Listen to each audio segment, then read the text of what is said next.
TV들, 여러분 좌파 TV들은 대단합니다.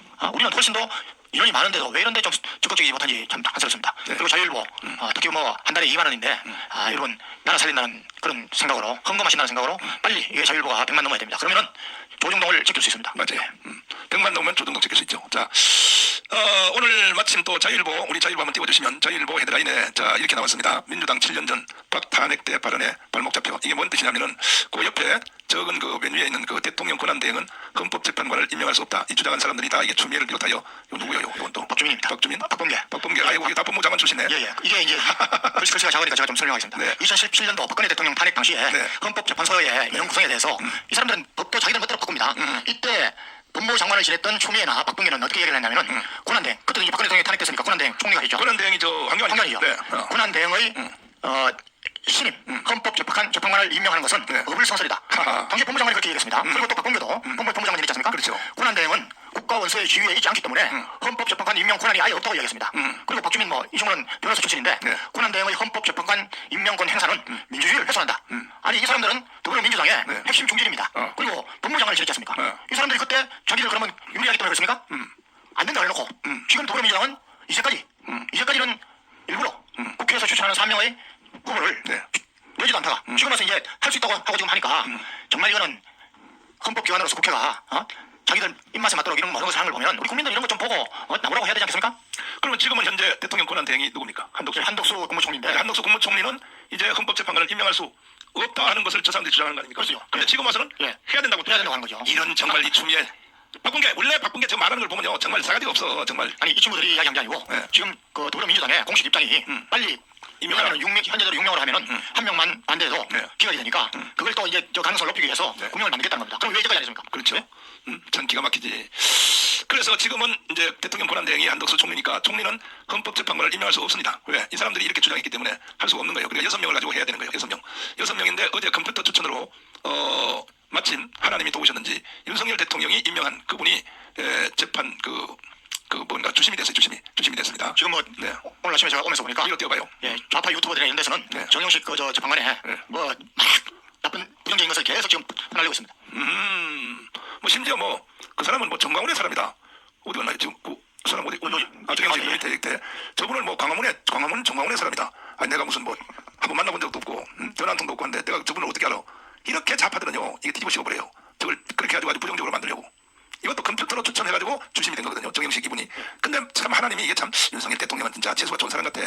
윤석열 대통령이 유일하게 임명한 사람이 이 사람인데 이게 컴퓨터 추첨을 통해서 주심으로 이게 이제 확정이 됐단 말이에요. 그러니까 이 6명 가지고 이 재판 100번 해봤자 한 사람만 이 6명 중에 한 사람만 반대해도 이거는 저 기각이에요. 기각. 그러니까 빨리 해요. 저 재판 빨리 해서 그냥 세 달 안에 끝내가지고 대통령이 빨리 살아서 와야 되고 그보다 더 빠른 것이 뭐냐면은 이번에 토요일입니다. 이번 토요일 1000만 명이 모여야 됩니다. 1000만 명이 모여서 국민혁명을 완성하면 잘 알아야 됩니다. 여러분 이 국민혁명이 얼마나 무서우냐면은 국민혁명은 헌법 위에 권위를 가지고 있어요. 헌법 위에 권위를 가지고 있습니다. 국민혁명은. 그래서 이 모든 체제를 헌법도 바꿀 수 있고 그리고 모든 국가 구조도 바꿀 수 있고 이 혁명이라고 이렇게 무서운 거야. 근데 여기는 숫자가 필요해요. 1000만 명이라고 하는 이 숫자가 필요합니다. 그 1000만 명이 이번 토요일 날 우리 강화문 한강장에 모이면 이거는 뭐 모든 게 다 끝나는 겁니다. 그냥 뭐 예를 들어서 임시 내각도 임명할 수 있고 장차관들 다 자르고 다 혁명이니까 혁명은 최고의 권위를 가지고 있어요.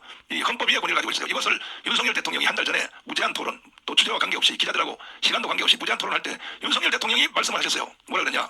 방송실 혹시 찾으면 한번 찾아보세요. 윤석열 대통령이 뭐라 그러냐? 모든 것은 다 헌법이 최고의 권위가 있지만 헌법 위에는 국민 저항권이 있다. 이 윤석열 대통령이 설명한 거거든요. 그러니까 헌법 테두리 안에서 모든 것을 해야 당연하지만 그 윤석열 대통령이 헌법 테두리 안에서 계속 이 정치를 하려고 했더니 세상에 안 되는 거야. 더불어민주당이 야당이 사사건건 다 탄핵시키고 진짜 감사원장도 탄핵시키고 뭐 국방부 장관도 탄핵시키려고 그러고 다 탄핵이야. 다 탄핵. 방통위원장도 탄핵이고 뭐 탄핵 계속 하니까 정치를 할 수 없죠. 그래서 계엄령을 한 겁니다. 그래서 이런 것들을 기존 언론에서는 전혀 보도 자체도 안 해요. 무조건 이 계엄령은 실패했다. 그 다음 계엄령은 잘못한 것이다. 이따위로 한다고요. 윤석열 대통령이 그 기자들하고 무제한 토론할 때 내용 안 봤습니까? 주제도 관계없어요. 한번 들어봐 주세요. 뭐라 그러니까 윤석열 대통령이. 자.